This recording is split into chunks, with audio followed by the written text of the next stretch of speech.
दोस्तों प्यार भरा नमस्कार। मैं Avinash Raj ABC UPSC math GK MRB show में आपका तहे दिल से स्वागत करता हूं।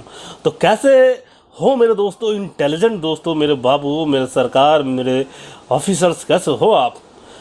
होनहार ऑफिसर्स आप जरूर बनेंगे, लेकिन आगे तो तैयारी करते हैं। तो आज जो है यूपीएससी 2020 सी सेट ए के प्रश्नों को देखेंगे और आप और हम मिलकर जो है प्रत्येक पॉइंट का जो है प्रत्येक कीवर्ड का जो है एनालिसिस करेंगे, बाल का खाल निकालेंगे। दोस्तों देखिए, अधिकतम लंबाई 51 क्वेश्चन में है। अधिकतम लंबाई x क्या होगी जिससे कि 3.1/2 मीटर और 8.3/4 मीटर x के पूर्णांक गुणज हो। ऐसे क्वेश्चन में मेरे दोस्तों, मेरे बाबू, इसको मेजरमेंट, पहला मेजरमेंट कितना है 3.1/2 और दूसरा मेजरमेंट है 8.3/4 मीटर, तो x के पूर्णांक गुणज हो। तो दोस्तों ऐसे में जो सवाल जो है ये दोनों को काट दे होता है हाईएस्ट कॉमन फैक्टर। तो मतलब हाईएस्ट कॉमन फैक्टर मतलब महत्तम समावर्तक निकालना पड़ता है। आइए इसको सिंप्लीफिकेशन करते हैं, जैसा कि करके मैंने रखा है। 3.1/2 मतलब इसको इससे गुना कीजिए, 2 तिया 6 और इसको जोड़ दीजिए तो 6, 2 तिया 6 एक 7/2। ऐसे ही 4 × 32, 32 × 35/4। तो ऊपर वाले का एचसीएफ निकालते हैं, नीचे वाला का एलसीएम निकालते हैं। एचसीएफ यहाँ कैसे निकलेगा तो देखिए, 7 को 35 से भागा दीजिए तो कितना होगा, 7 × 5 = 35। तो अही वाला जो है ये एलसीएम हो जाएगा, कट गया ना, ये 7 एचसीएफ हो जाएगा। और ये 7 क्या हो जाएगा, एचसीएफ। तो ऊपर में 7 जो है एचसीएफ हो जाएगा और नीचे जो है एलसीएम कैसे निकलेगा, जो सबसे बड़ा अंक है, जो इसको भी काट दे, 2 4 का एलसीएम क्या होगा, 4। तो कितना हो गया इसका, 7/4। 7/4 आंसर है, नहीं है तो इसको पूर्णांक बदल लीजिए। तो भैया पूर्णांक बदलने के लिए 7 को 4 से भाग करते हैं, 4 × 4, 7 में 4 गया 3, 3 यहाँ बैठा देते हैं, यहाँ करके पूर्णांक हो जाता है /4। तो 1.3/4 कहीं भी है भैया, 1 पूर्णांक कितना भैया, 1.3/4, 1.3/4 यहाँ ऑप्शन डी। तो मेरे ख्याल से सही ऑप्शन क्या है, ऑप्शन डी बिल्कुल सही। आप इसी के साथ जाइएगा। चलिए आगे बढ़ते हैं, क्वेश्चन नंबर 52। दोस्तों क्वेश्चन नंबर 52 में कह रहा है कि निम्न आंकड़ों पर विचार कीजिए। ये आंकड़े दिए गए हैं, वर्ष और एक तरफ जन्म दर है, एक मृत्यु दर है। ये वर्ष 1911 से 1921 से लेकर जन्म दर 48.1 कुछ दिया हुआ है, फिर मृत्यु दर 35.5 दिया हुआ है। ऐसे करके यहाँ पे इसमें भी दिया है कॉलम, ठीक। तो कह रहा है क्वेश्चन में किस समय अवधि में प्राकृतिक विकास दर अधिकतम थी। यह प्राकृतिक विकास दर, यहीं पर पॉइंट छुपा हुआ दोस्तों। तो प्राकृतिक विकास दर जन्म दर और मृत्यु दर में क्या होता है मेरे भाइयों बहनों, दोस्तों, मेरे ऑफिसर्स, दोस्तों, ये होता है ये कि प्राकृतिक विकास होना मतलब आने वाले मेरे ऑफिसर दोस्तों, ये प्राकृतिक विकास दर मतलब ये होता है कि जन्म दर अधिक हो और मृत्यु दर कम हो, ठीक है। ये प्राकृतिक नेचुरल में, ठीक है, तो वही जन्म दर अधिक होना चाहिए, ठीक है। तो ये दोनों का डिफरेंस निकाल दीजिए, जो जन्म दर ज़्यादा डिफरेंस निकलेगा वही समय अवधि में प्राकृतिक विकास दर होगा। तो यहाँ पर देखिए 48.1 में 35.5 का निकालिएगा, तो मोटा मोटी इसको ही पॉइंट को छोड़ने के बाद जो 48 में 5 घटाइएगा, 35 घटाइएगा तो 13 होगा, मोटा मोटी लगभग 13। यहाँ पे कितना होगा, 10, 40 से 10 होना चाहिए, 10 से थोड़ा सा कम या 10 से ऊपर ज़्यादा। 45.2 यहाँ पर करते हैं तो भैया यहाँ पे 9 और यहाँ 5 ज़्यादा, ठीक है। ये देखिए फिर 39.9 में 27 पॉइंट, यहाँ क्या 13 9 कितना हो गया, 13 और 9 होता है कितना, 13 9 घटा के देख लीजिए, या फिर 13 9 तो 22 होता है, इसको घटा के देख लीजिए 39.9 और 27 पॉइंट भैया 4, तो 9 में 4 गया 5 और 9 में 7 गया 2 और 3 में 2 गया, कितना हुआ भैया 12 पॉइंट। ये तो और हो गया भैया, ये तो होगा ही नहीं, ठीक है, ये तो और कम था, 22 नहीं था। 41.7, 22.8, ठीक है। तो 22.8 जो है इस दोनों में अंतर कितना है, ये 18 में 40 होगा, 18 है ना, 18 जाएगा मतलब 18 से कम जाएगा, ठीक है। और ये 1 18 19 ये भी नहीं हुआ। यहाँ दोनों को देखिए अंतर, यहाँ देखिए 18 और यहाँ 18 मतलब 22 40 तक जा रहा है, एक 23, यहाँ मतलब दोनों में करीब करीब 23 लग रहा है। तो दोनों को घटा के एक बार देख लीजिए दोस्तों, देखिए 41.1 फिर 18.9, 11 में हो गया 2, यहाँ 0 बचा, 10 में 8 गया 2, यहाँ कितना बचा, 3 में 1 दिया, 22.2। इसका देखिए क्या होगा, 37.1 और 14.8, 11 में 8 गया 3, यहाँ 6 मतलब एक पैचा, मतलब हम लोग को एकदम झारखंड बिहार के लोग और यूपी के भी लोग भी बोलते हैं पैचा, मतलब कह रही है भैया हिंदी माध्यम में पैचा बोलिए तो बढ़िया नहीं है, नेटिव भाषा है। तो यहाँ पर देखिए इधर से एक कैरी हो गया था 6, 6 में 4 गया 2, तो ये फिर 3 में गया तो 22.3। अब बताइए जन्म दर जो है ज़्यादा, जन्म दर और मृत्यु दर का डिफरेंस ये ज़्यादा यहाँ आ रहा है ना, ठीक है। तो इसका कहने का मतलब प्राकृतिक विकास दर कौन सा होगा, ये इस वर्ष में 1971 से 1981, यहाँ पे जो हमने बोला था भैया 1939.9 27.4 22, ये तो 49 मैंने समझ लिया था, हमारी आँखें थोड़ी सी कमज़ोर है लेकिन मैं सही कर रहा हूँ, है ना। 49 नहीं है, 39.9 था, तो इसका मतलब ये दोनों का सबका डिफरेंस जो है इसकी तुलना में सबसे कम आया था, इसीलिए ज़्यादा डिफरेंस यहाँ आया है। तो 1971 से 1981 के बीच जो है प्राकृतिक विकास दर अधिक रही है मेरे बाबुओं, मेरे दोस्तों। तो सही आंसर क्या होगा, यहाँ ऑप्शन डी, ताला मार दीजिए और अपना ऑफिसर जो है, अरे कैसे कि ना ऑफिसर बन जाइए। देखिए यहाँ पे इधर लिखा हुआ है ऑप्शन डी 1971 से 1981, ठीक है। आइए चलते हैं नेक्स्ट क्वेश्चन में दोस्तों। क्वेश्चन नंबर 53 है, आवर्त दशमलव निरूपण 1.272727 डॉट डॉट किसके समान है। ए ऑप्शन है बी, सी, डी तरह का ऑप्शन है। तो दोस्तों सबसे पहले इसको लिख सकते हैं 1.27 फिर 27 फुट 27 फुट फिर 27 डॉट डॉट डॉट, ये है। तो सबसे पहले इसको मैं एक नियम से बनाता हूँ, फिर दूसरा नियम से भी बनाता हूँ दोस्तों। देखिए इसको जो है ना 1.272727 डॉट डॉट बराबर x मान लीजिए दोस्तों। अब हम क्या करेंगे, इसको जो है 100 से मल्टीप्लाई कर देंगे। देखिए अब 100 से मल्टीप्लाई करने पर क्या होगा, 100x होगा। और यहाँ जो 100 से अब मल्टीप्लाई करेंगे, थोड़ा सा एक क्रम आगे लिख देते हैं, बार बार क्यों लिखेंगे, है कि नहीं, कंपटीशन है। तो 100 से गुना यहाँ कीजिएगा ना दोस्तों, तो जो यहाँ अगर नीचे 100 रहता है तो 2 अंक के पहले पॉइंट आ जाता है, तो इसी तरह 9 ऊपर से गुना करेंगे तो पॉइंट जो है 2 अंक के पीछे चला जाएगा। 127.272727 डॉट डॉट रहेगा। ये तो आप समझ गए, मैं आ गया होगा। अब दोस्तों क्या करेंगे, 127.272727 डॉट रहेगा डॉट डॉट बट्टा 100x बट्टा 100 मतलब यहाँ गुना 100x है, 100 नीचे आ गया बराबर x। ये आपको समझ में आ गया होगा लगता है। अब देखिए 127.2727 है, इसको हम लिख सकते हैं 127 की जगह लिख दो 126 प्लस 1.272727, ऐसा इसलिए लिखें का एक समीकरण बन जाएगा। आप देखिएगा 126 में 1 जोड़िएगा तो 127 होगा, आप 0.27 हो जाएगा। तो बटा में 100 बराबर x लिख सकते हैं कि नहीं दोस्तों। अब देखिए ये 126 हुआ, यहाँ पे अब थोड़ा सा यहाँ लिख देते हैं आपको 126 प्लस, इसका मतलब ही तो हम x माने थे, है कि नहीं। तो ये x बट्टा 100 बराबर फिर x, अब मेरे ख्याल से समझ में आ गया होगा। अब इसको क्या करेंगे कि ये इधर चला जाएगा, है ना, ये इधर फिर चला जाएगा, तो क्या होगा 126 प्लस x बराबर 100x, है ना। मतलब इसको हम नहीं भी लिख सकते थे लेकिन आपको समझाने के लिए लिखा।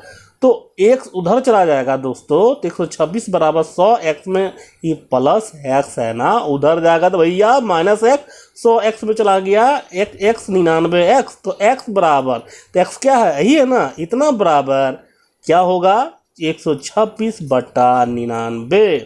अब काटिए 3 से 33 या 99, 3 चौक 12, 3 दूनी 6, क्या आ गया 42 बटा 33। फिर एक बार काटिए भैया, 3 11 33, 3 एकम 3, 3 चौक 12, तो क्या हो गया 14 बटा 11। 14 बटा 11 कहीं आंसर है, बिल्कुल होगा भैया ए, बी, सी या डी। तो ऑप्शन बी बिल्कुल सही जवाब है मेरे दोस्तों। आगे ना, चलिए इसका दूसरा मतलब कैसे बनता है, तो सेकंड तरीका आपको हमें दिखाता हूँ। 1.2727 है, देखिए डॉट डॉट डॉट डॉट है, ये देखिए 2727 जो है बार बार एक ही बात आ रहा है, 2727 आ रहा है। अगर 1 पॉइंट के बाद या कोई भी पॉइंट के बाद 3 3 3 3 आए ना, ठीक है, तो यहाँ जो रहेगा 3 3 जाए तो 3 को 9 से डिवाइड करेंगे। अगर एक अंक पुनरावृत्ति हो रही है, मतलब एक अंक बार बार आ रहा है, तो 9 से डिवाइड करेंगे, मतलब ऊपर में 3 लिखेंगे और 9 से डिवाइड करेंगे। इसी तरह 2727 आ रहा है तो 27 लिखेंगे, इसको जो है हम 99 से डिवाइड करेंगे और पॉइंट के पहले जो है उसको हम जोड़ देंगे। बस बस बस यही आ गया फॉर्मूला। अब कहेंगे इसको कैसे जोड़ेंगे भैया, तो 1 + 2 7/99, क्या इसको जोड़ नहीं सकते भैया? तो देखिए 99 एक 99 + 2 7, ठीक है, बराबर इसको जोड़ दीजिए 126/99। तो इसी को तो हल किए थे जो कि आया था 14/11, मतलब ऑप्शन बी सही आंसर है भैया। चलिए दूसरे सवाल में चलते हैं भैया।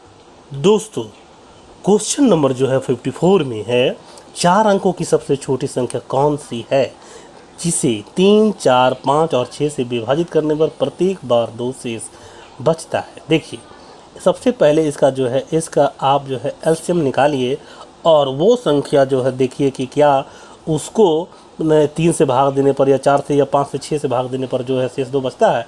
तो 3, 4, 5 और 6 का एलसीएम क्या होगा, ये देखिए निकाल लीजिए एलसीएम यहाँ से, है ना। तो 2 से सबसे पहले निकालिए, 3 बच जाएगा, 2 दूनी 4, 2 5, 2 3 6। फिर देखिए 3 से 3 एकम 3, 2 5, 3 एकम 3, और ये तो नहीं कट रहा है, तो 2 3 6, 6 दूनी 12, 12 5 60। तो 60 हो गया मेरे भाइयों बहनों, ये 60 तो हो गया, लेकिन 60 में 2 घटा दीजिए, उसके बाद इसे 3 से भागा दीजिए तो वो 2 शेष बचेगा। लेकिन अभी तो ये तो है ही नहीं आंसर, 60 + 2 62 है ना। तो अब क्या कीजिए कि 60 से जो इसको भागा दे के देखिए वही आंसर होगा। जैसे जो 1012 को आप 60 से भागा दीजिएगा भैया, तो 60 एकम 60 है ना, पहले 2 अंक फिर 3 अंक लेते हैं, तो 1 में 0 गया 1, 10 में 6 गया 4, मतलब 0 में 6 नहीं जाएगा, एक यहाँ लेंगे हासिल, तो 10 में 6 गया 4, ये 2 यहाँ बचा। तो देखिए यहाँ 6 से भागा दीजिएगा, मतलब 6 से गुना कीजिए, तो यहाँ इससे कम अंक लिखते हैं, तो 6 × 36 360, 2 11 में 6 गया 5, यहाँ भैया 7 कैसे कहने दिया, 7 × 6 42, 420 से ज़्यादा हो जाएगा। देखिए 52 शेष बचा। अब दोबारा आप यहाँ करके देखिए कि यहाँ पर करके देखते हैं आपको कि 1022 को 60 से डिवाइड करके देखिए, 60 एकम 60, 2 यहाँ क्या बचा, 10 में 6 गया 4, यहाँ 2, यहाँ 7 से दिए तो 7 × 6 42, या 0 2, देखिए 2 शेष बचा।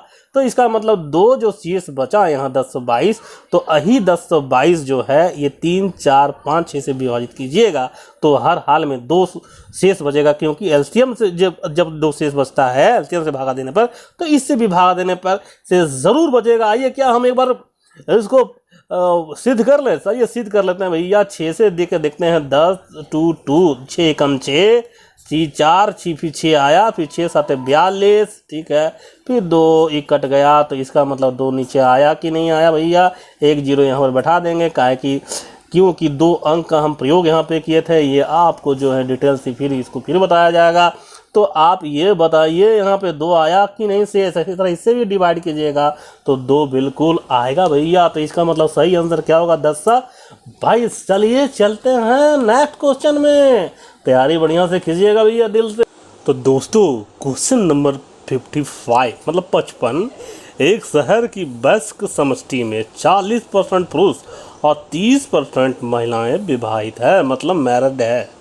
विवाहित वयस्क समष्टि का प्रतिशत क्या है यदि कोई भी पुरुष एक से अधिक महिला से विवाह नहीं करता है और कोई भी महिला एक से अधिक पुरुष से विवाह नहीं करती है और इनमें कोई विधवा और विधुर नहीं है, मतलब सभी शादीशुदा है, ना उनकी पति या पत्नी नहीं मरे, मतलब मृत्यु नहीं हुए, सर्वास नहीं हुआ है। तो दोस्तों ये देखिए वयस्क समष्टि में विवाहित वयस्क समष्टि का प्रतिशत क्या है, मतलब इसी में सब कुछ लाना है। इसका मतलब ए से बी की जो है तरफ अगर मोटरसाइकिल जाता है फिर बी से वापस जाता है तो उसकी जो एवरेज वाला स्पीड जो होता है वही यहाँ पे फार्मूला लगेगा। कहने का मतलब पुरुष ये जो है ये 40% पुरुष विवाहित है और 30% ये महिलाएं विवाहित है, तो इसका फार्मूला होगा कि जितना x% पुरुष मान लो और y% महिलाएं विवाहित है, x% पुरुष, तो ये फार्मूला ये होता है कि भैया 2xy बट्टे में x + y, ठीक है। अब इसको हम 2 की जगह 2 रखेंगे, गुना मतलब गुना x गुना y होता है, इसका मतलब x की जगह 40% रखेंगे भैया, 40 रखेंगे केवल, और गुना और यहाँ रखेंगे 30 बट्टा x + y, मतलब 40 + 30 है ना, परसेंट इसीलिए लिखते हैं कि बटा 100 बाद में कट जाएगा, है ना, इसीलिए लिखते हैं। तो 2 गुना 40 इंटू 30 बटे में 40 और 30 70, 1 0 की 0 कट गया भैया।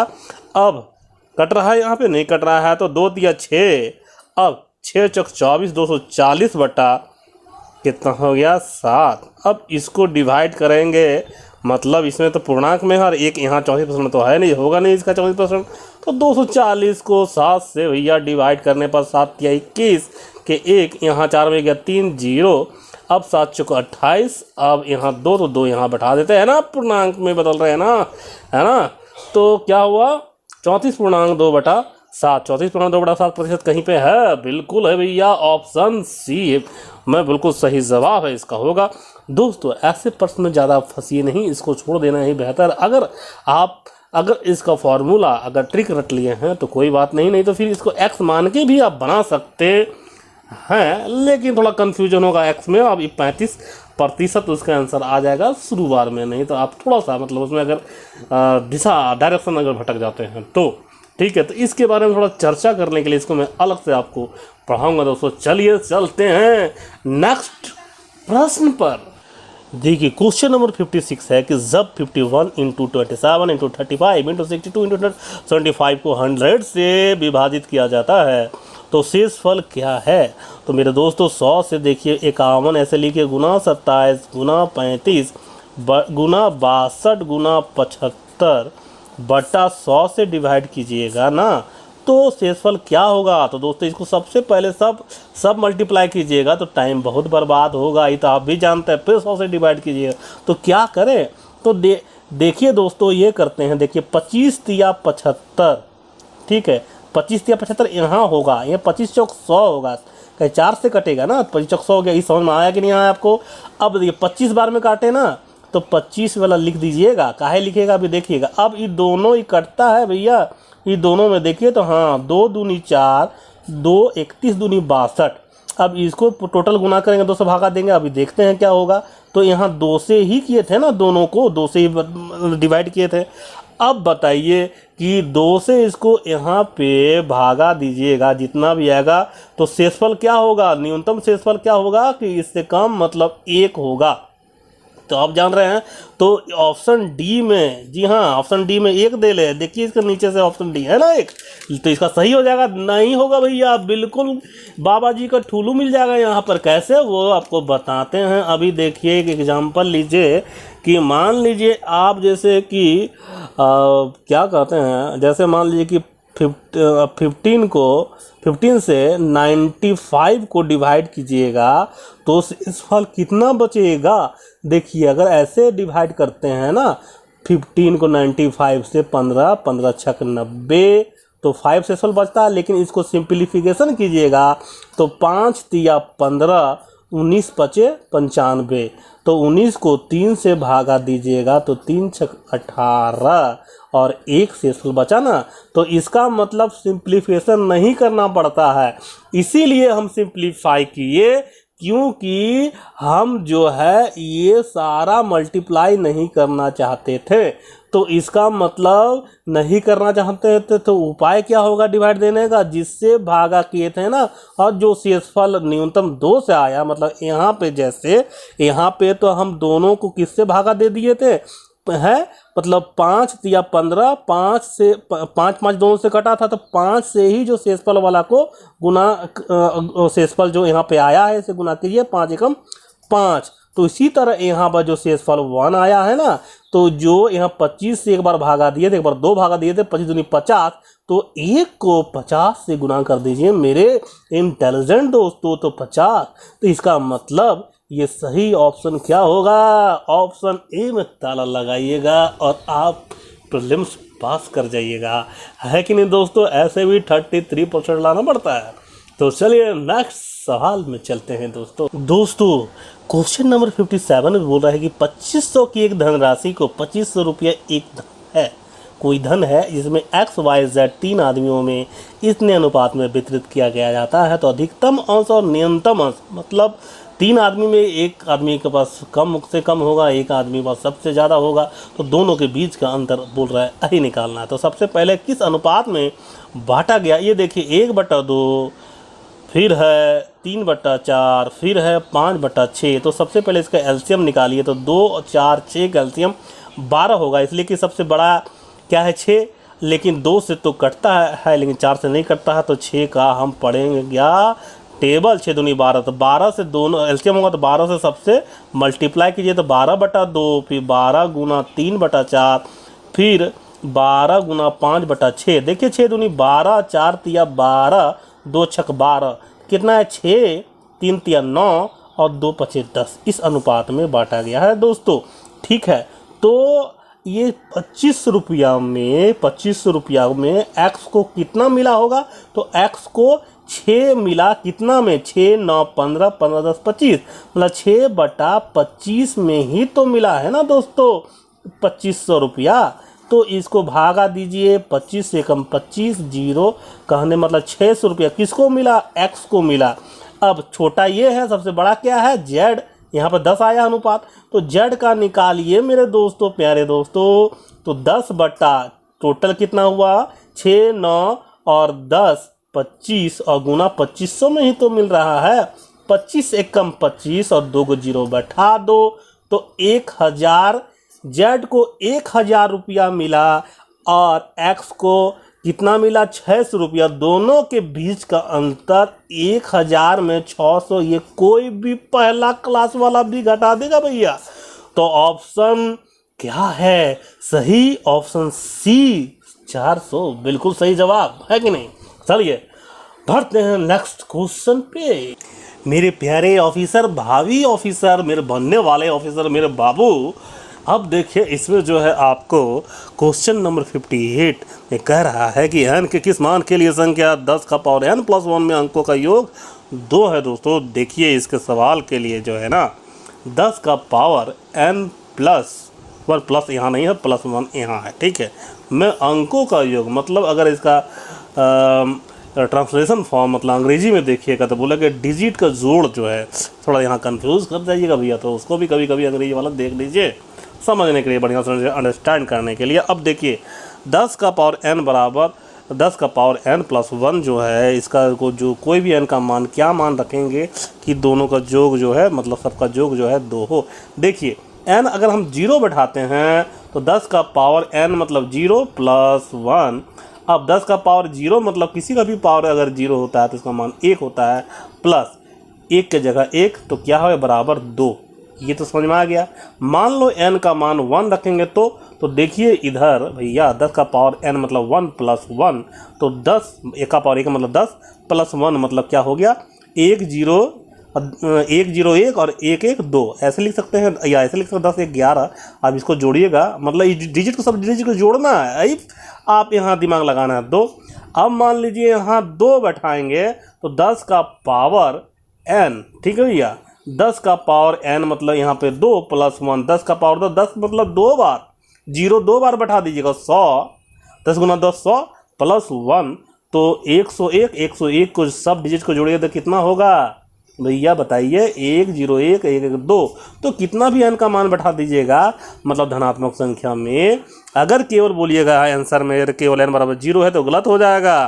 तो इसका मतलब पूर्ण संख्या किससे शुरू होता है भैया 0 से, और 0 से कोई भी अंक बैठा के देख रहे हैं 0 1 2 और 3 भी बैठा देख लीजिएगा, 5 भी बैठा के देख लीजिएगा, तो 5 कितना हो जाएगा यहाँ 10 जो है 1 लाख हो जाएगा कि नहीं। 1 लाख मतलब 1 0 0 0 तो 1 ही होगा ना, 1 1 1 2 हो जाएगा। इसका मतलब सही आंसर भैया ऑप्शन बी है कि नहीं। और दोस्तों आप लोग जो है ना मन से पढ़िए, दिल से पढ़िए, अरे हिंदी माध्यम करेगा टॉप। इसी को आगे रखते हुए मन में एक सवाल कि हिंदी माध्यम का रैंक 1 कब आएगा। बिल्कुल हम लोग का जो है फ्रेंड, हम लोग मिलकर लाएंगे एक रैंक। चलिए मिलते हैं फिर दूसरे वीडियो में, तब तक नमस्कार, जय हिंद।